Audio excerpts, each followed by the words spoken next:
ఈరోజు ఎపిసోడ్ స్టార్టింగ్‌లోనే రీతు ఏడ్చుకుంటూ వాష్‌రూమ్‌లోకెళ్ళి ఏడుస్తూ ఉంటుంది.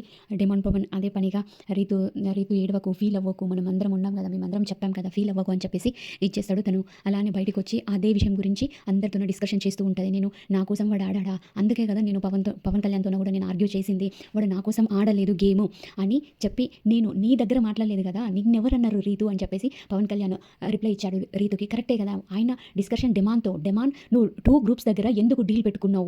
నువ్వు the end of the day నీ కోసం ఆడలేదు అని నా ఇంటెన్షన్. అది నువ్వు కన్సిడర్ చేయకుండగా నా కోసం ఆడాడు, నా కోసం ఆడాడు అంటే ఈ హౌస్‌లో ఎవరి కోసం ఆడలేదనా అని తను నచ్చజెప్పడానికి ట్రై చేస్తాడు. అంటే తన ఇంటెన్షన్ చెప్తాడనమాట పవన్ కళ్యాణ్.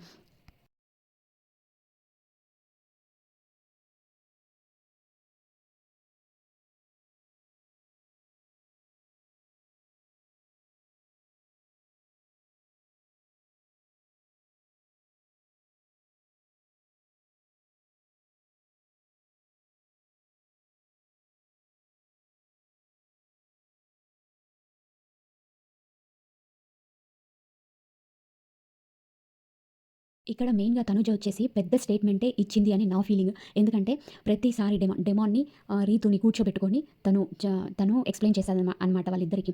అదేం కాదు, ప్రతిసారి మీ ఇద్దరి గొడవ దేనివల్ల స్టార్ట్ అయితుంది? నువ్వు ఏదో ఒకటి అనడము అంటే ఇలా ఒకరిని సంజన గారు ఒక మాట ట్రిగ్గర్ చేసి ఆ మాట ఇప్పుడు రీతు అయినా నన్ను ఇలా అంటున్నారు, నువ్వు పట్టించుకోలేదు అని చెప్పేసి తను నీతో గొడవ పెట్టుకోవడము. అదేం కాదు, వాళ్ళ పర్పస్ అది, నా నుంచి లేదు అని చెప్పేసి నువ్వు తినతో డిస్కషన్ చేసి, అందరితోనే డిస్కషన్ చేసి మీ గురించి ప్రతి ఒక్కరు మాట్లాడుకుంటున్నారనమాట. మీ గేమ్ గురించి మీకు మాత్రమే ఏమైనా లోస్ ఉంటే మీరు మాత్రమే డిస్కస్ చేసుకోండి.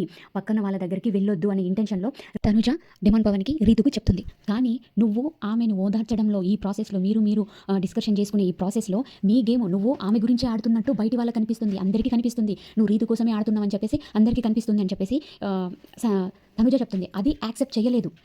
డెమాన్ పవన్ యాక్సెప్ట్ చేయలేదు. మీరెందుకు అలా చేస్తున్నారు? ఎందుకలా అనుకుంటున్నారు? అని చెప్పేసి యాక్సెప్ట్ చేయకపోతే నువ్వెప్పుడూ ఇంతే పవన్.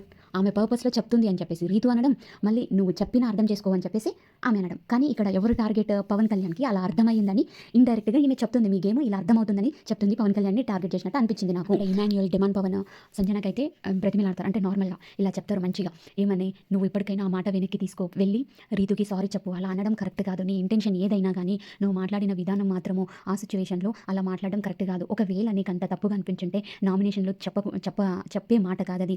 నార్మల్ నీకు ఎప్పుడైతే ఇరిటేట్‌గా అనిపించిందో ప్లీజ్ నా ముందు మీరు అలా ఉండకండి అని నువ్వు డైరెక్ట్‌గా అప్పుడే వాళ్ళు ఎప్పుడు అలా ఉన్నారో ఎప్పుడైతే అలా ఉండేనో అప్పుడే చెప్పింటే బాగుండేది ఈ మాట. అది కూడా జనాలకు అర్థమవుతది. ఎందుకు అర్థం కాదు? నీ ఇంటెన్షన్ జనాలకు అర్థమవుతదని వేలో చెప్పాడు. కానీ సంజన మాత్రం నేనెలా చెప్తాను? నాకంటే అసలు 13 వీక్స్ మీరు గేమ్ ఆడలేదని అంటే నాకు ఇప్పుడు ఈ మాట చెప్పాను కదా! గేమ్ కనిపిస్తది. నా గేమ్ ఏంటో కనిపిస్తదా మీకు అనే రీతిలో ఆమె చెప్పారనమాట సంజన గారు. ఇంకా హౌస్‌లోకి ప్రియాంక వచ్చేసి ఒక గేమ్ పెడుతుంది.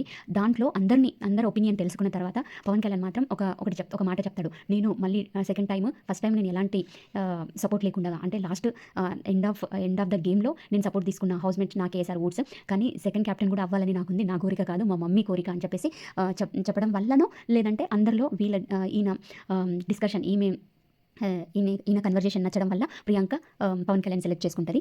గేమ్‌లో విన్ అయ్యి కంటెండర్‌గా సెలెక్ట్ అవుతాడు. ఇంకా మన అశ్వత్థామ వస్తాడనమాట నెక్స్ట్. అశ్వత్థామ ఒక గేమ్ పెడితే భరణి సార్‌ని సెలెక్ట్ చేసుకుంటారు. భరణి సార్ అయితే ఆ గేమ్‌లో నుంచి ఓడిపోతాడనమాట. కంటెండర్‌షిప్ నుంచి తొలగిపోయాను కదా అని చెప్పేసి చాలా బాధపడతాడు.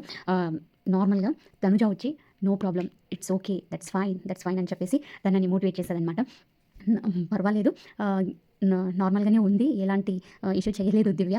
తను మంచిగానే తీసుకుంటదేమో అని అనుకుంటున్నా. నా ఒపీనియన్ ఈరోజు ఎపిసోడ్‌లో జరిగిందైతే క్లియర్‌గా చూపించాను. క్లియర్‌గా చెప్పాను. నేను చెప్పింది మీకు నచ్చినట్లయితే ప్లీజ్ లైక్ చేయండి. ప్లీజ్ సబ్స్క్రైబ్ చేయండి.